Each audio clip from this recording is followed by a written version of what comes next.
ክሬዲት ካርድ ተጠቅማችሁ ሞርጌጅ መክፈል እንደምትችሉ ግን ያውቃሉ? አይ ኖ ሳውንድስ ክሬዚ በት ሂር ሚ አውት። ይህንን ሰርቪስ ስትጠቀሙ ምንም አይነት ፊ የለው በጭራሽ ነው የምላችሁ። የዚህ ካምፓኒ ስም ቢልት ይባላል። ከዚህ በፊት የእነሱን ማስተር ካርድ ተጠቅመን ሬንት ብቻ ነበር መክፈል የምንችለው። አሁን ላይ ግን ሞርጌጅም አድ አድርጎ አናውንስ አድርጓል ያለፉት የተወሰነ ወራቶች ውስጥ።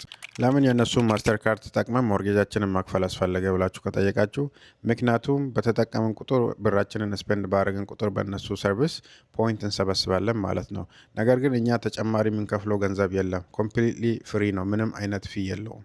እና እነዚህ የምንሰበስባቸው ፖይንቶች ለፍላይት እና ለሆቴል ይሆኑናል ማለት ነው። ምንም አይነትም እዳ ውስጥ አንገባም፣ ወለድም ውስጥ አንገባም። ምክንያቱም የቢልት አካውንት አውቶማቲክሊ ብራችን ከአካውንት ከቼኪንግ ወይም ሴቪንጋችን ውስጥ አውጥቶ ወደ ራሱ ይወስዳል። ከዛ ወደ ሞርጌጃችን ያስተላልፋል። ጀስት ኤክስቴንሽን ኢን ሚድል ሰውዬ ነው ማለት ነው ቢልት ማለት።